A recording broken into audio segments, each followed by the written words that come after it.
IIT జేఈలో మంచి rank రానటువంటి విద్యార్థులకు బెస్ట్ ఆప్షన్ సిఎస్ఈఎంఏ కోర్సులు అడ్మిషన్స్ జరుగుతున్నవి.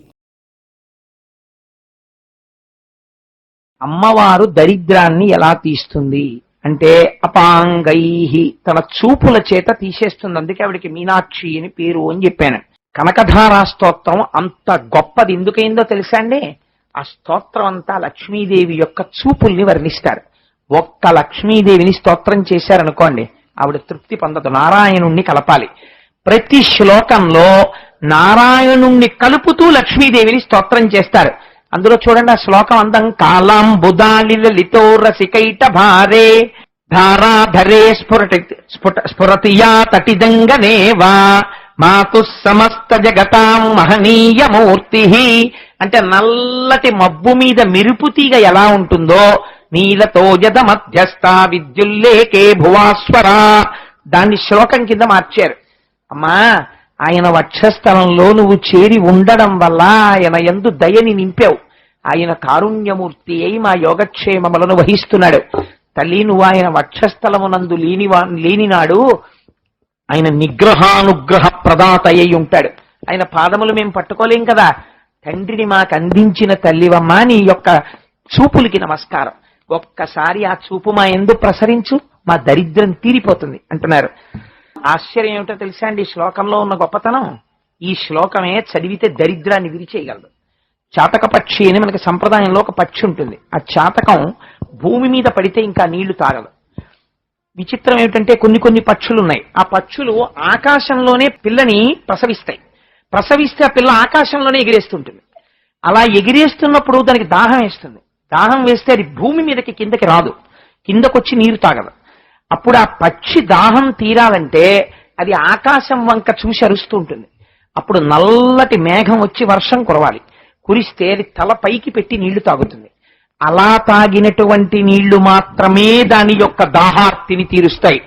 నేను ఎన్ని కోట్ల జన్మలలో చేసినటువంటి పాపమ వలనో దరిద్రము నన్ను వెంట పెట్టి తరుగుతోంది. అటువంటి దరిద్రాన్ని పోగొట్టగలిగినటువంటి మేఘధార నువ్వే. అమ్మా, నీ అనుగ్రహాన్ని మా మీద వర్షించాలి. మాకున్న దరిద్రాన్ని మేఘముతో పాటు గాలి వస్తుంది, తృణములను దూరంగా కొట్టి పారేస్తుంది. అలా నువ్వేం చేయాలో తెలుసా అమ్మా? దుష్కర్మ ఘర్మమ పనీయ చిరాయ దూరం. మేము చేసినటువంటి పాపకర్మల్ని దూరంగా తొలగించి తోచవతల పారేసి, పిల్లవాడయా తెలియక చేశాడు, అవును పాపం చేశాడు నిజమే, అంత భయంకరమైన ఫలితం ఇస్తావా? వీల్లేదు. వాడి పాపానికి చాలా తగ్గించేసి వాడి చిన్న పుణ్యానికి పెద్ద ఫలితం ఇచ్చేయి. వాడు సుఖంగా ఉండాలి. వాడు నన్ను కనకధారా స్తోత్రంతో పూజ చేశాడు, మాఘపాది వారు నాడు సరసంజ వేళలో కూర్చుని, వాడికి ఇవ్వకపోతే ఎలా అని నిలదీస్తుంది అమ్మవారు అయ్యవారి దగ్గరికి వెళ్ళి. అలా నిలదీయగలిగిన స్వతంత్రం అమ్మకొక్కదానికే ఉంది. అందుకే శంకరులు అమ్మకి చేసుకుంటున్నారు విజ్ఞాపన. అమ్మా, నారాయణుని యొక్క ప్రణయాన్ని పొందిన దానివమ్మ నువ్వు అనేటప్పటికి, ఓహో వీడు మా ఆయన పేరు కూడా పెట్టి పిలుస్తున్నాడు రా అని పొంగిపోతుంది ఆవిడ. గీర్దేవతేతి గరుడధ్వజ సుందరేతి శాకాంబరేతి శశిశేఖర వల్లభేతి. మొన్న మీరు శరన్నవరాత్రులలో విన్నారు. ఎవరు? శాకాంబరీదేవి, పార్వతీదేవి. మరి పైగా శశిశేఖర వల్లభేతి, చంద్రశేఖర్ని పెట్టుకున్నవాడు ఎవరు? పరమశివుడు. ఆయన భార్య కింద చెప్తున్నారు. అలా ఎలా కుదురుతుంది అంటే ఆవిడ శక్తి స్వరూపం. ఆ లక్ష్మే దేవతలందరూ వెళ్లి స్తోత్రం చేశారు. ఎలా కనపడిందో తెలుసా అండి? ప్రతి ఇంటిలో ఉన్న ఇల్లాలు కూడా లక్ష్మిగా, ప్రభువులకి రాజ్యలక్ష్మిగా, ఆ సత్యలోకంలో సరస్వతిగా, కైలాసంలో పార్వతిగా, విష్ణులోకంలో లక్ష్మిగా, పద్మలోకంలో పద్మావతిగా, గోలోకంలో రాధికగా, అన్ని చోట్ల ఉన్న తత్వముగా, శక్తిగా ఆవిడే దర్శనమిస్తే దేవతలందరూ స్తోత్రం చేశారు. గమ్మత్తు ఉంది సంప్రదాయంలో తెలుసా అండి? సాధారణంగా ఆడపిల్లకి మంచి వరుడు రావాలంటే రుక్మిణీ కళ్యాణం చేస్తారు. మగపిల్లవాడికి మంచి భార్య రావాలంటే ఈ స్తోత్రం చేయాలి. ఇప్పుడు నేను చెప్పిన స్తోత్రం. ఈ స్తోత్రం చేస్తే మంచి భార్య వస్తుంది. ఎటువంటి భార్య వస్తుందో తెలుసా అండి? సుశీలాం సుందరీం రమ్యాం అతి సుప్రియవాదినీం పుత్ర పౌత్రవతీం శుద్ధాం కులజాం కోమలాంబరాం అపుత్రో లభతే పుత్రం. కొడుకులు లేని వాళ్ళకి కొడుకులు పుడతారు. 3 తరాల్ని చూపించగలిగినటువంటి నక్షత్రగండాన్ని పోగొట్టి తన సుమంగళీతత్వంతో భర్తని రక్షించుకుని కొడుకు మనవడు మునిమనవణ్ణి చూసేంత వరకు ఆరోగ్యంతో భర్త ఉండి 5వ తనాన్ని తన మంగళసూత్రంలో పెట్టుకోగలిగినటువంటి సుశీలాం, మంచి శీలము, గొప్ప గొప్ప అందము, గొప్ప మాట, అటువంటిది కలిగినటువంటి భార్య పురుషుడికి వస్తుంది. ఇప్పుడు నేను చదివిన స్తోత్రం చదివితే అది లక్ష్మీతత్వం అంటే. శ్రుత్యై నమోస్తు శుభకర్మ ఫలప్రసూత్యై నమోస్తు శుభకర్మ ఫలప్రసూత్యై. ఇప్పటి వరకు మీరు వేదమంత్రములతో ఉన్నటువంటి పూజ చేశారు. ఈ వేదమంత్రముల చేత మీరు చేసినటువంటి పూజకి ప్రీతి చెంది మీకు ఫలితాన్ని ఇవ్వవలసింది ఎవరు? అమ్మవారు. అమ్మా, వేదమంత్రముల చేత ప్రీతి చెంది మీకు ఫలితాన్ని ఇచ్చేటటువంటి అమ్మవమ్మ నువ్వు. శక్త్యై నమోస్తు శతపత్ర నికేతనాయై నమోస్తు శతపత్ర నికేతనాయై. పుష్టై నమోస్తు పురుషోత్తమ వల్లభాయై నమోస్తు పురుషోత్తమ వల్లభాయై. పురుషోత్తముడన్న పేరు శ్రీ మహావిష్ణువుది. మళ్ళీ చివరికి వచ్చేటప్పటికి అయ్యవారి పేరు కలుపుతారు. అమ్మ పొంగిపోతుంది, పురుషోత్తమ వల్లభాయై. అవునవును, నేనే ఆ గోపాల బాలుడి యొక్క భార్యని అని పొంగిపోయి, భలే చేస్తున్నారు రా వీళ్ళు స్తోత్రం నన్ను అని పొంగిపోతుంది ఆవిడ. సామ్రాజ్యమును పరిపాలించగలిగినటువంటి చక్రవర్తిత్వాన్ని కూడా ఆవిడ ఇచ్చేయగలదు. ఎంత ఐశ్వర్యం ఉన్నా ఒంటిలో అనారోగ్యం ఉండి మంచాన పడుకున్నాడు అనుకోండి, ఏమిటి ఉపయోగం? శంకర భగవత్పాదులకి చిన్న పిల్లడిగా ఉన్నప్పుడు తెలుసు తత్వం. సంపత్కరాణి సకలేంద్రియనందనాని. అమ్మా, నా ఆరోగ్యం బాగుండాలమ్మా, నా ఇంద్రియాలు తేజస్సుతో ఉండాలి. ఒక్కసారి ఎవడైనా ఇలా వంగి నమస్కరిస్తే వాడి పాపాలు పోగొట్టేద్దామని చూస్తుంటుందిట అమ్మ, వాడికి సంపత్తినిద్దామని. ఇందాక మీ అందరూ సుబ్రహ్మణ్య శర్మ గారు చెప్పినప్పుడు ఇలా వంగి నమస్కరిస్తుంటే నాకేమనిపించిందో తెలుసా అండి? మంచి ఎదిగినటువంటి పైరు మీదకో పిల్లగాలు వస్తే పైరంతా ఇలా వంగిందనుకోండి, ఎలా ఉంటుందో అలా మీ అందరూ శిరస్సు ఉంచితే ఒక్కసారి పండడానికి సిద్ధంగా ఉన్న పంట పొలం లక్ష్మీ స్వరూప అయితే నారాయణ స్వరూపమైన భక్తి భావన గాలి చేత వంగినటువంటి మిమ్మల్ని చూసి లక్ష్మీ స్వరూపంగా సభని దర్శించి నమస్కరించాను. అమ్మా, దిగ్గజములు, దిక్కులను మోసేటటువంటి గజములు ఆకాశగంగని పట్టుకొచ్చి పద్మ కింజల్కములను పుప్పుడిని కలిపి స్వర్ణపాత్రలను తమ తొండములతో ఎత్తి నీకు అభిషేకం చేస్తుంటాయి. అటువంటి తల్లివై నా ఇంటిలో నువ్వు స్థిరముగా నిలబడుదువుగాక అని అడుగుతారు. గంగాజలముల చేత అభిషిక్తము చేయబడి తడిసిన వస్త్రంతో అప్పుడే అభిషేకం జరిగిందనమాట అమ్మవారికి. అలా అభిషేకమును పొంది కూర్చున్నటువంటి తల్లి ఎవరున్నదో ఆవిడికి నేను ప్రొద్దున్న లేవగానే ప్రాతర్నమామి, నమస్కరించుచున్నాను. ఎక్కడ ఆవిడ భర్తను వదిలిపెట్టరు. లోకాధినాథ గృహిణీ. అమ్మా, నువ్వెవరో తెలుసా? లోకములకన్నిటికీ అధినాథుడైనటువంటి శ్రీమన్నారాయణుని యొక్క గృహిణివమ్మా. అంటే ఆయన ఇల్లాలివమ్మా. ఇల్లు చక్క పెట్టుకోవద్దు, ఇంట్లో ఉన్న వాళ్ళందరికీ అన్నం పెట్టద్దు, ఇంట్లో ఉన్న వాళ్ళందరికీ పాలివ్వద్దు, ఇంట్లో ఉన్న పిల్లలకి సరిగ్గా చదువు రాలేదనుకోండి, తల్లిదే కదా.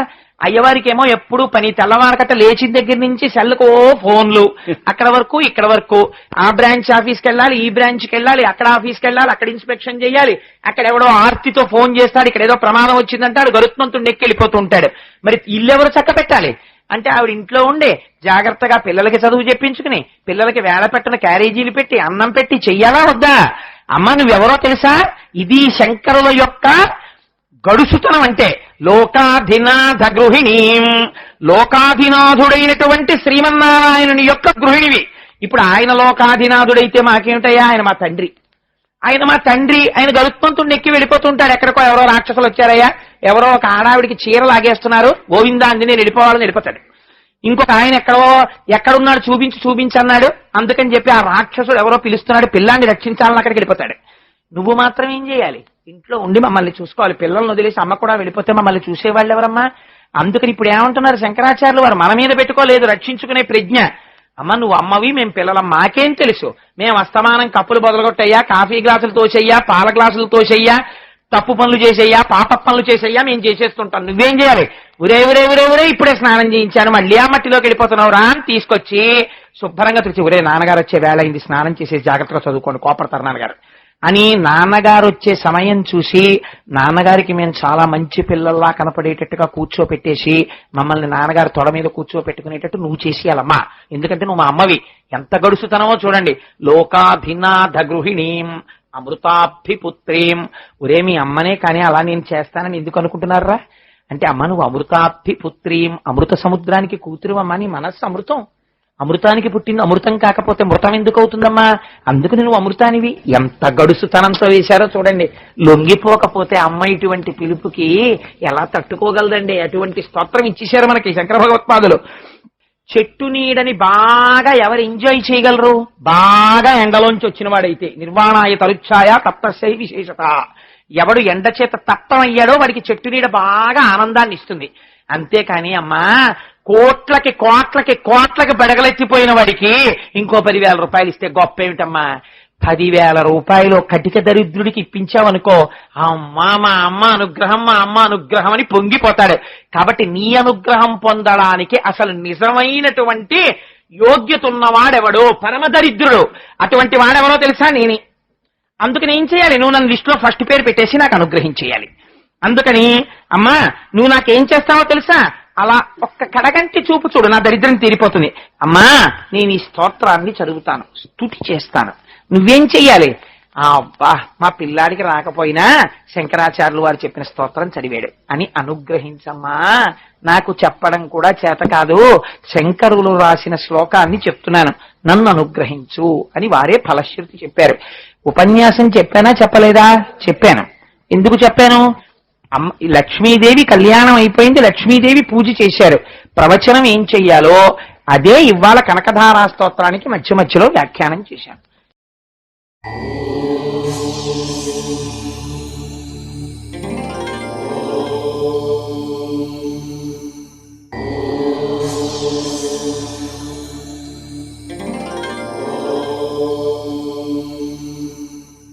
మొక్కు తీర్చుట.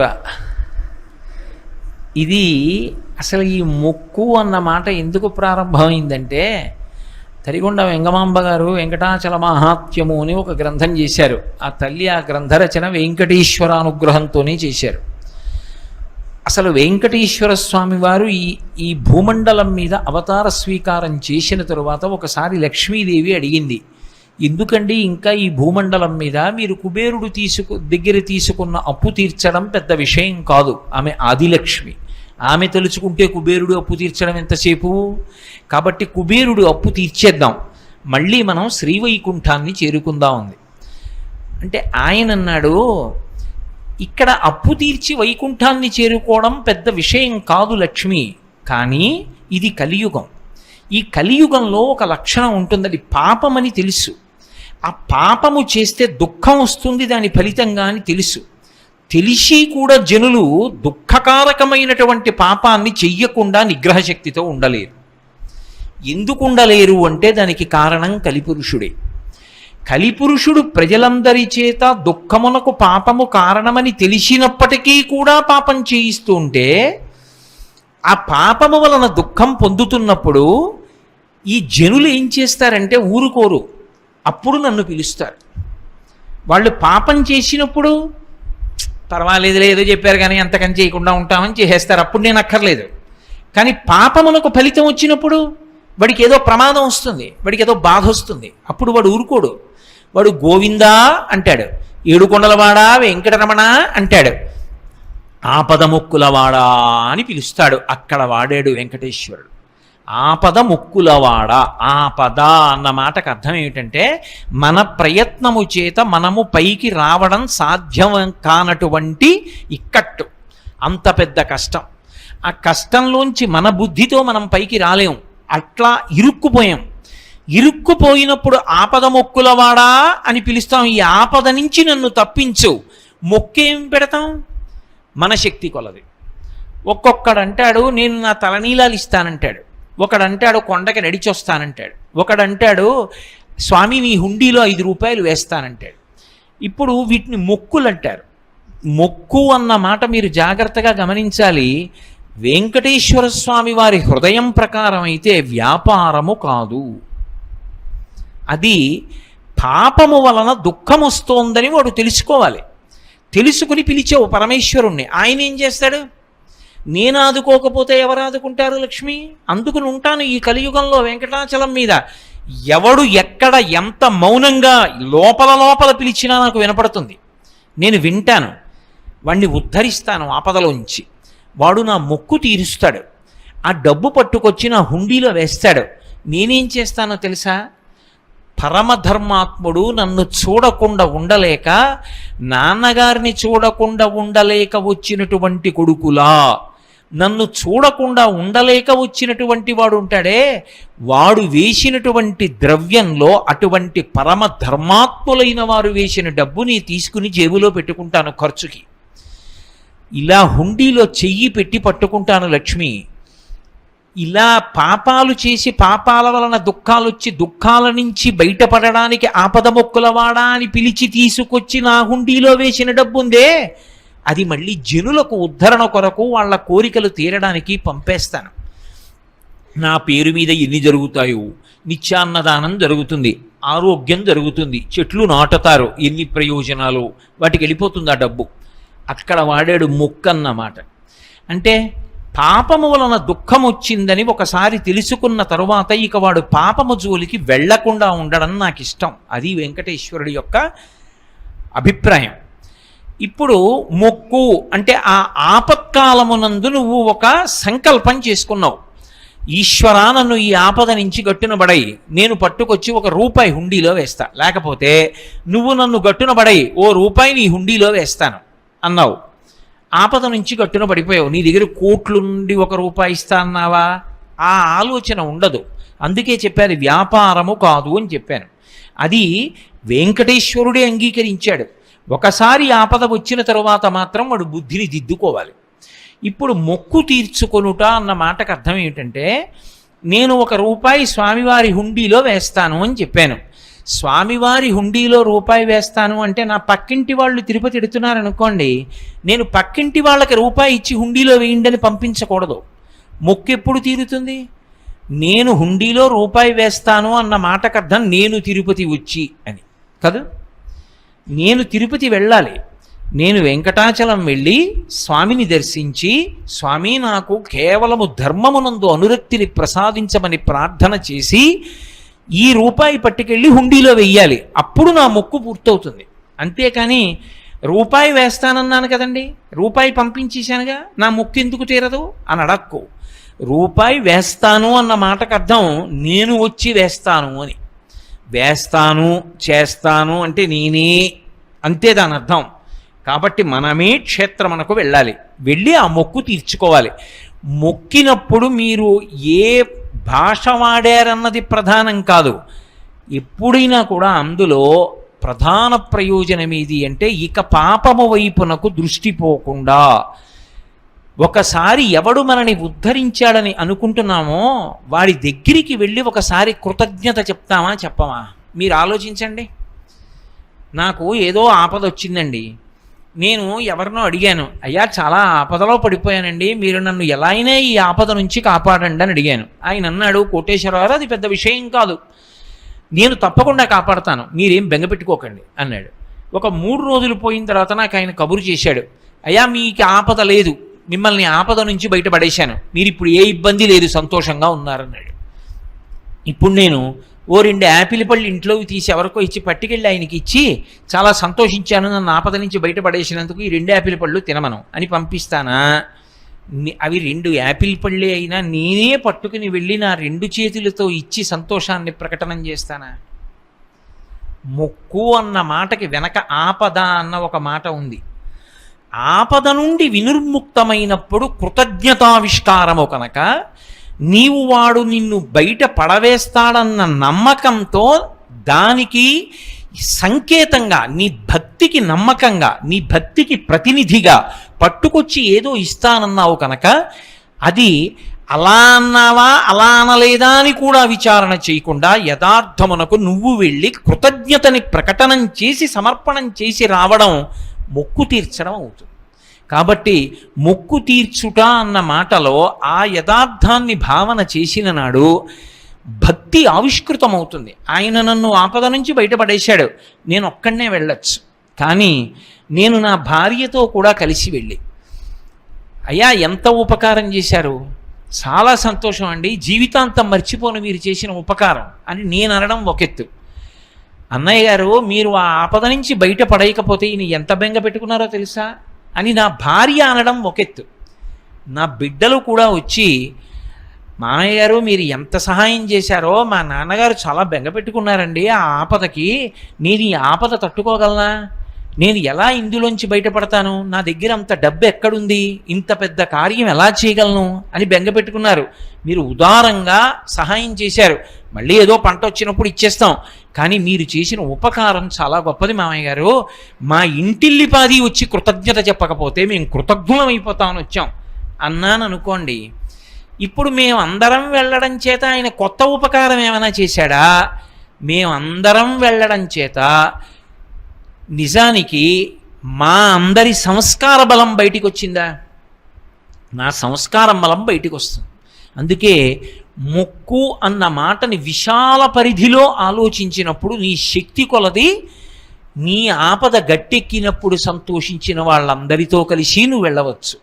అథవా నువ్వు ఒక్కడివినైనా వెళ్ళి ఆ మొక్కు చెల్లించి దర్శనం చేసుకుని రావాలి. కాబట్టి మొక్కు అన్న మాటని ఆ కోణంలో ఆలోచన చేసి తీర్చుకున్నప్పుడే భక్తి కృతజ్ఞత అన్న మాటలకు అర్థం ఉంటుంది. కాబట్టి అలా తీసుకోవాలి అని ప్రార్థన.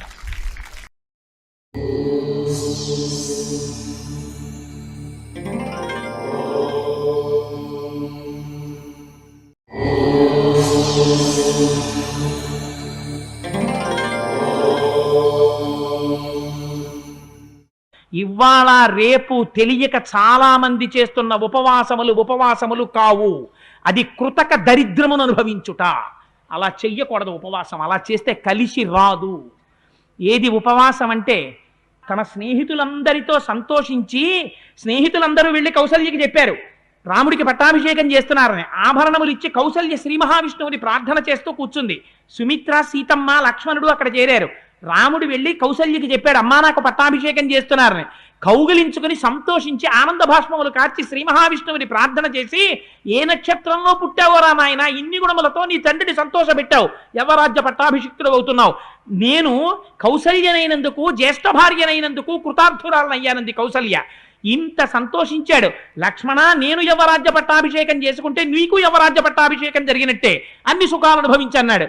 వచ్చి స్నేహితులందరినీ పంపించిన తరువాత స్నానం చేసి పూజాగృహంలో ప్రవేశించి హవిస్సుని తల మీద పెట్టుకుని తీసుకొచ్చి శ్రీ మహావిష్ణువుకి హవిస్సులు ఇచ్చారు. అగ్నిలో ఇచ్చి మిగిలిపోయినటువంటి హవిస్సుని తాను తిన్నాడు. ఇవాళ చాలా మంది దృష్టిలో అన్నం మానేయడం ఉపవాసం. అది ఉపవాసం కాదు, అశనము. నువ్వు ఒక జన్మలో వేరొకరికి పెట్టలేదు కనుక ఈ జన్మలో తినక దరిద్రం అనుభవిస్తున్నావు. కడుపు నిండా తినేస్తే కన్ను పడిపోతుంది కాబట్టి కన్ను పడిపోనంత సాత్వికమైన పదార్థం శరీరం నిలబడడానికి కావలసినంత ఈశ్వరానుగ్రహంగా తిని ఆ ఓపికతో శరీరం అద్యంకులకి ఇది ధర్మ సాధనం కాబట్టి భగవదారాధనం చెయ్యడం ఉపవాసము. ఉప అంటే సమీపమునందు, వసి అంటే నివసించుట, ఈశ్వరుని గుణముల యందు తాను మునుక వేయుట. అందుకని ఈశ్వరారాధన చేసి ఆ హవిస్సు తాను భుజించి దర్భలతో కూడిన చాప వేసుకుని ఆ చాప మీద సీతమ్మతో కలిసి ఇంద్రియ నిగ్రహవంతుడై భార్యతో కలిసి పూజామందిరంలో దర్భాసనం మీద నిద్రపోయాడు రాముడు. ఇంకొక జాము ఉందనగానే నిద్ర లేచాడు. నిద్ర లేచి అలంకృతం చేసి సంధ్యావందనం చేసి బ్రాహ్మణుల్ని పిలిచి అక్కడంతా కూడా స్వస్తివాచనం చేశాడు. పురమంతా సంతోషం, ఎక్కడ చూసినా ఆనందంతో ఉంది. దీనికి ఉపవాసం అని పేరు. ఇవాళ రేపు ఉపవాసం అంటే ఎంత భ్రష్టు పట్టిందంటే, ఒళ్ళు ఊగిపోతున్నా, ఒంటి నిండా షుగర్ ఉన్నా, అలా ఉండకరా చచ్చిపోతావని డాక్టర్ చెప్పినా భగవంతుడి పేరు చెప్పి తినకపోవడం పెద్ద సర్టిఫికెట్ అయిపోయింది. అది దరిద్రం అనుభవించుట. అలా చెయ్యడం కలిసి రాదు కూడా. అటువంటి ఉపవాసములు చెయ్యను కూడదు, అటువంటి ఉపవాసములను ప్రోత్సహించను కూడదు. అంటే నా ఉద్దేశం నవకాయ పిండి వంటలతో భోజనాలు చేయమని కాదు. సాత్వికమైన పదార్థం, పాలు పళ్ళు లాంటివి పుచ్చుకోవచ్చు, సాత్వికమైన పదార్థం తినచ్చు. ఈ శరీరాన్ని నిలబెట్టుకుని కడుపు నిండా తినమని కాదు, ఎంత తింటే శరీరం నిలబడుతుందో అంత తిని శరీరాన్ని నిలబెట్టుకోవాలి. వాడు నిజంగా ఉపవాసం చేసినవాడు. ఇవాళ ఉపవాసం అంటే వీడు కాడు ఉపవాసి, అన్నం మానేసిన వాడు ఉపవాసి. ఇలా తయారైంది ప్రపంచం. ఎంత చెప్పినా ఉపవాసం తలకెక్కదు. ఇలాంటి భ్రష్టమైనటువంటి ఆచారాలు దేశంలో వ్యాప్తమైపోతున్నాయి. రామాయణం చూపించింది ఉపవాసం చేయడం ఎలాగో కూడా.